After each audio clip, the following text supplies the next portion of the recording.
shot and beaten to death by farm guards. Locals said that some of are undergoing treatment for injuries, including gunshot wounds and bruises at a local hospital. Locals have expressed anger, saying that the guards should have arrested the young men instead of using lethal force against them. In another development, the South African presidency is investigating whether parts of President Cyril Ramaphosa's speech last week were written using the artificial intelligence AI chatbots ChatGPT. A fellow claims online that a section of the speech delivered last week at an education forum by the president did not come from the president or his speechwriters. The president's spokesman, Vincent Maguire, denied this, saying they do not use AI tools for content such as speeches. He said that parts of the speech were written by the Department of Education for the president's office, adding that they were following up regarding the source of the content. Meanwhile, President Cyril Ramaphosa has told South Africans they could learn a thing or two about supporting their own government from Chinese people. According to rights groups, China is a one-party state where people who criticize the government are subject to arbitrary arrest and detention. South Africa, which has strong business and diplomatic links with China, is a multi-party democracy that has been governed by the African National Congress since apartheid ended in 1994. Away from that, a trial against Zambia's former First Lady Esther Lungu, the wife of ex-President Edgar Lungu, has begun in Lusaka. She has been charged with the theft of 3 vehicles, theft of a title for a property in Lusaka, and possession of $400,000 alleged to be proceeds of crime. Reports say she is on trial alongside 2 police officers. A witness told the court that Lungu forcefully took her car and the title deed of her house, as well as 2 cars belonging to her daughter. She added that the accused police officers coerced them into signing over the documents of the properties to Lungu. Meanwhile, Lungu and her co-accused denied wrongdoing when they were arrested over the alleged offences in September. In a separate development, an accident at a platinum mine in South Africa has killed 11 workers and injured 75, the mine's operator had reported. Impala Platinum Chief Executive Nico Muller described it as the darkest day in the company's history. The company said the accident involved a winding rope connected to a lift which hoists people up and down the mine shaft.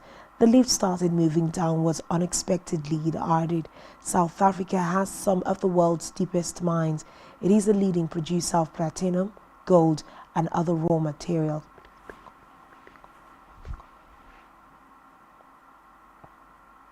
Away from that, 13 soldiers were among the 19 killed during Sunday's violence in Sierra Leone, which saw gunmen attacking a military barrack and prison.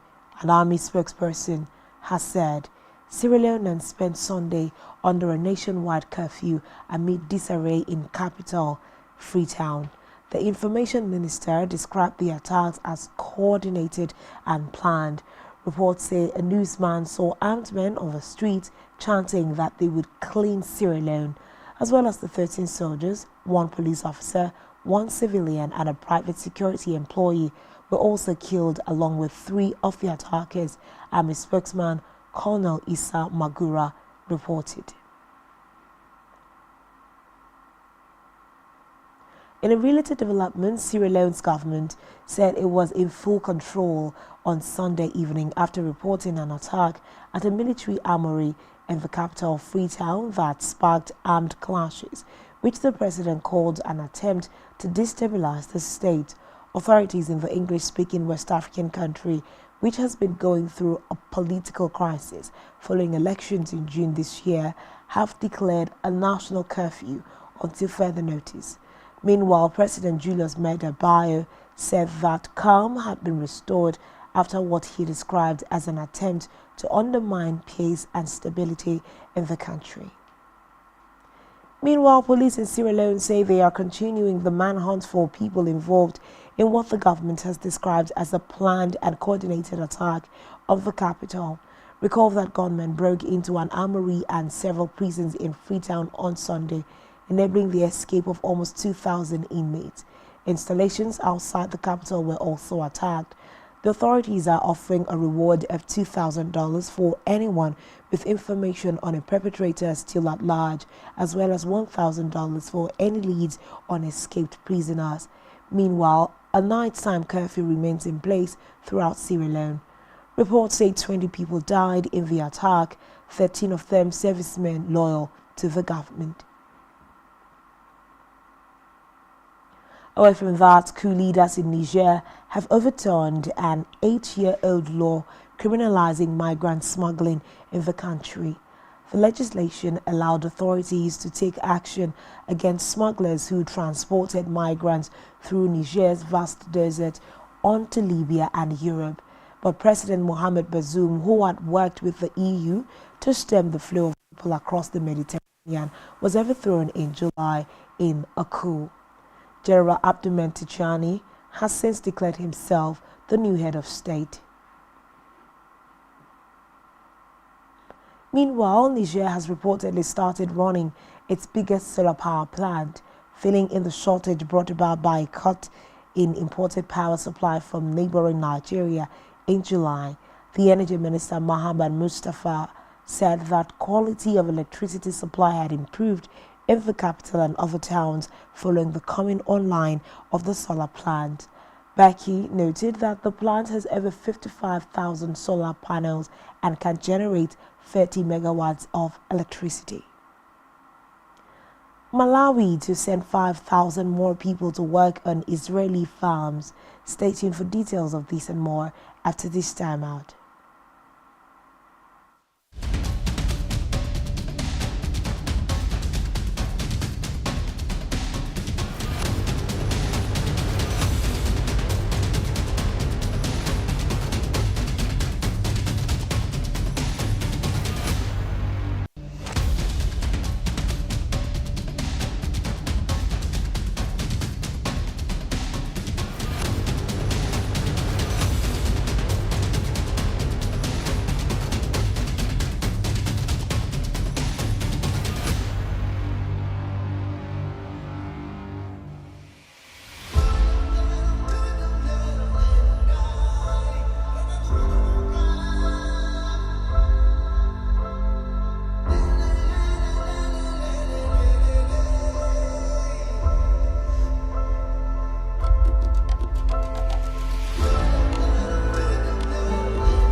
Christmas season is here again. Are you aware that making your business or products visible on a television space gives your brand a wider visibility and patronage? In the spirit of the season, Spectrum Television is offering a whopping 25% discount on all services. Advertise your products and services while this offer lasts from 1st December 2023 to January 31st, 2024. We are a television with a passion to take your business and services on a satisfactory lane. You do not want to miss this opportunity. For more inquiries, visit our city office at number 2 Taft Plaza Close off Akaitinen Road, Uyo, Akwa Ibom State, or call the following numbers on your screen. Spectrum TV, broadening your horizon.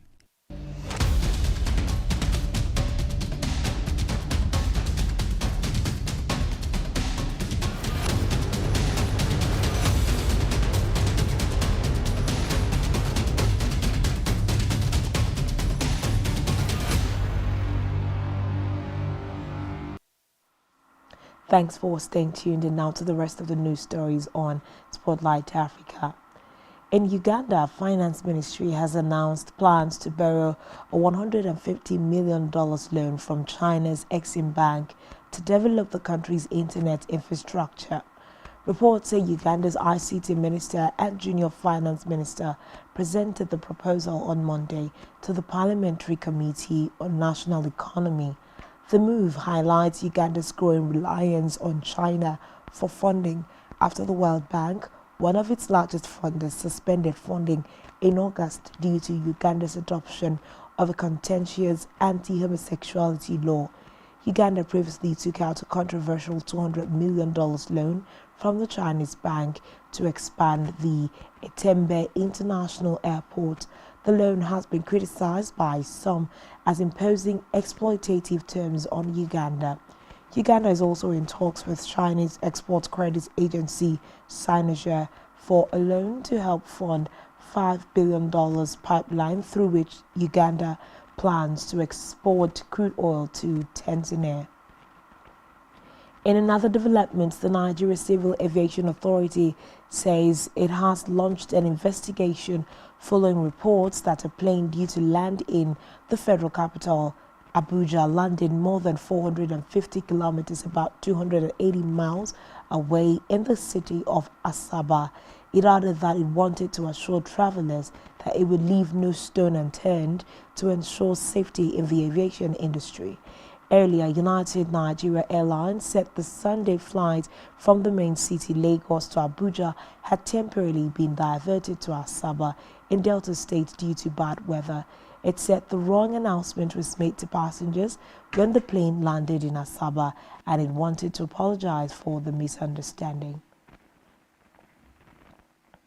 Meanwhile, more than 136,000 people, including an estimated 74,000 children, are trapped in the historic northern Mali city of Timbuktu. The NGO said the NGO on Monday also warned that the trapped children are running out of essential items like food and medicine as armed groups block their entry into the city. The NGO reported in a statement that with official aid routes completely cut off, supplies are dwindling, and the agency fears the remaining services in the city may need to end soon if a resolution of the crisis is not found. The NGO also said that it has received reports of children being maimed or killed by explosive devices, while others are recruited by armed groups. Reports say Timbuktu, a UNESCO World Heritage Site, has been under siege by Al-Qaeda-linked jihadists since August. Meanwhile, the jihadists have banned trucks from neighboring regions against entering Timbuktu, causing shortages and skyrocketing prices of food, fuel, and other necessities. According to the United Nations, jihadist attacks on the city have also forced more than 33,000 people to flee. Malawi's government has announced plans to send 5,000 young people to work on Israeli farms despite criticism for sending 221 young people to the country last weekend. The minister defended the much criticized move, saying that it was part of the government's ongoing program of providing employment to young people locally and abroad. Meanwhile, Malawian opposition leader Konwani Nakukumwa had on Monday bashed the government during an interview with News